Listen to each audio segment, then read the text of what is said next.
Pour ne rien manquer, abonnez-vous maintenant.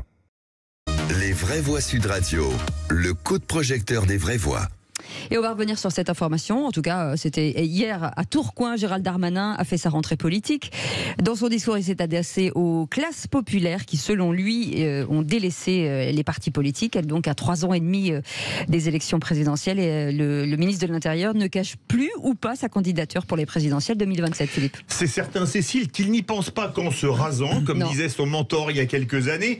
Alors, est-ce que pour vous, Gérald Darmanin peut capter l'électorat populaire? Un électorat populaire qui ne vote absolument pas pour la majorité présidentielle dont il fait partie et qui est parti soit dans l'abstention, soit vers le Rassemblement national. Est-ce que pour vous, cet électorat, il est définitivement perdu ou est-ce qu'il peut le gagner, le récupérer à la manière de Sarkozy en 2007? Vous pensez que oui, vous pensez que non? Aude attend vos appels au 0826 300 300. Qu'est-ce qu'il est fort ce Philippe Dilger. David, je me trompe. Et pour en parler, notre invité Jean Petot est avec nous, politologue. Bonsoir, merci d'être en direct sur Sud Radio. Vous êtes le bienvenu. Sur cette pas de déclaration, Philippe Dilger, parce qu'il n'y a pas de déclaration, mais en tout cas, on sent que ça bouge du côté de Tourcoing. Est-ce que ces classes populaires, à un moment donné, peuvent renouer ce lien avec Gérald Darmanin?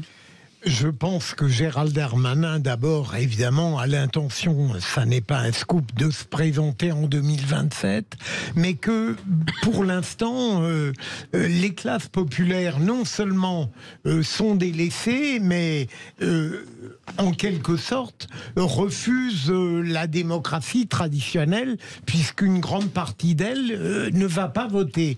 Moi, je crois que si demain nous avons un pouvoir politique digne de ce nom, qui mène une politique qui, dans toutes ses facettes, est capable de redonner la certitude au peuple qu'on tient compte de lui, je crois qu'il peut y avoir quelque chose de positif qui se crée. Mais évidemment, ça ne pourra arriver que lorsqu'il y aura un changement, parce qu'Emmanuel Macron, qu'on l'aime ou pas, est relativement désaccordé par sa personnalité, son tempérament, son passé, son histoire, et je dirais même son narcissisme un peu condescendant avec les classes populaires. Françoise.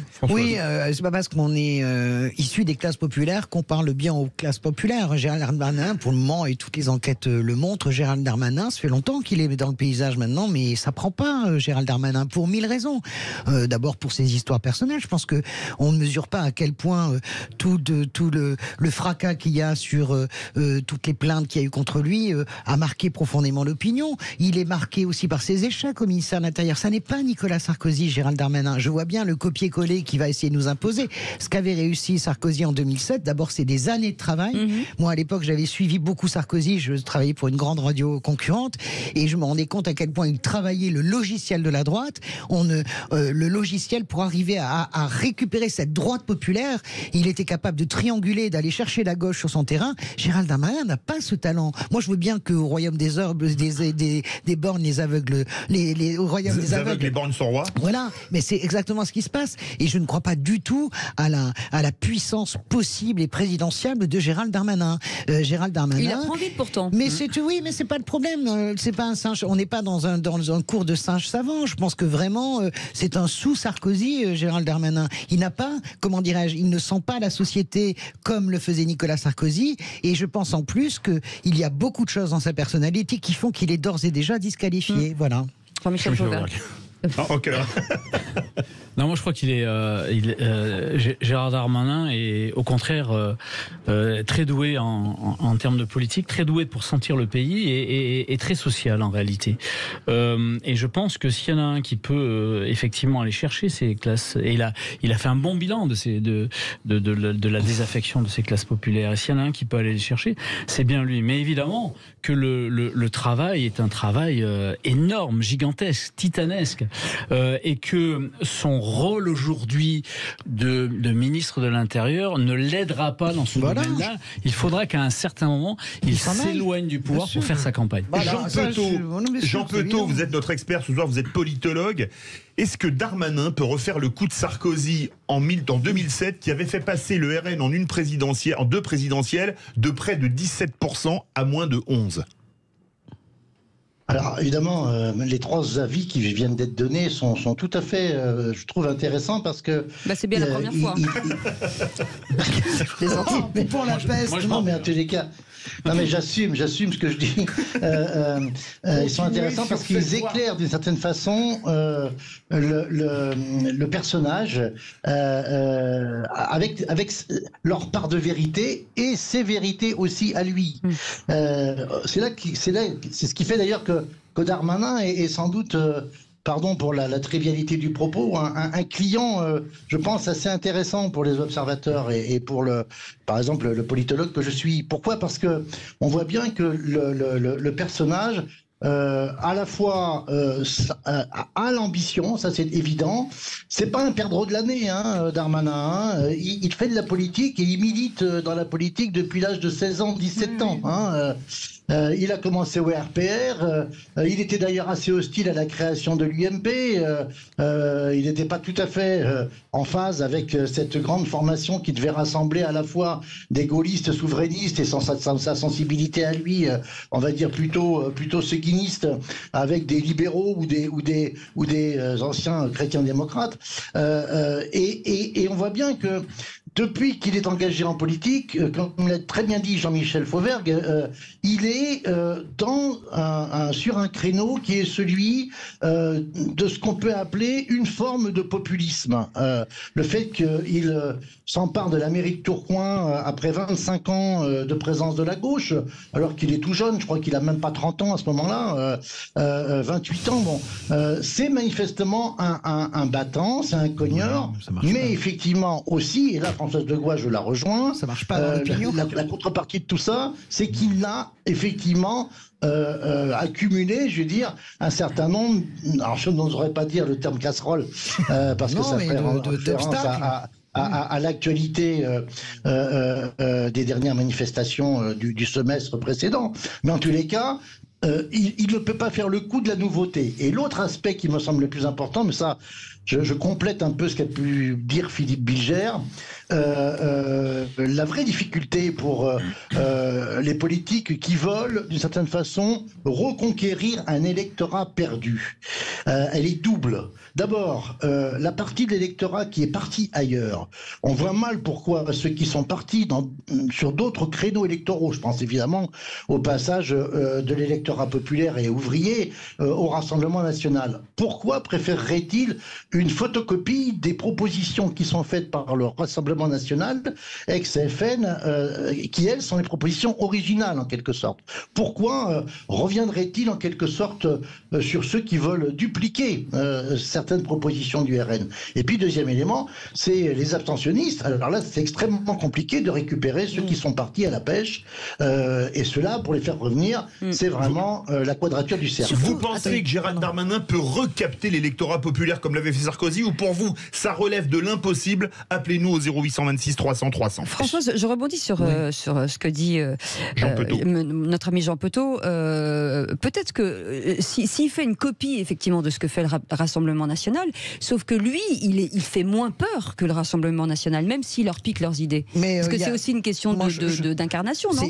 Je pense que Marine Le Pen, dans ce domaine, ne peut pas être battue. D'ailleurs, Éric Zemmour a essayé de faire tourner le duel au judo à son avantage. Il s'est complètement vautré à la dernière présidentielle. Vous savez, c'est le tir à la corde. Je me souviens de tous les commentateurs, sauf nous d'ailleurs ici, disaient attention, tout va basculer comme des dominos chez Zemmour. Rien, Macache et pot de balle et balai de crin, il s'est rien passé. Donc je pense vraiment, non mais... Vous aviez même dit qu'il finirait à 7%. J'avais dit à 7%, alors que les sondages le donnaient à 20 et j'ai gagné. Mais ce que je veux dire par là, et donc c'est pour ça que je dis vraiment que Gérald Darmanin, c'est le problème en plus, et je rejoins Jean-Michel, de l'enfermement dans le rôle.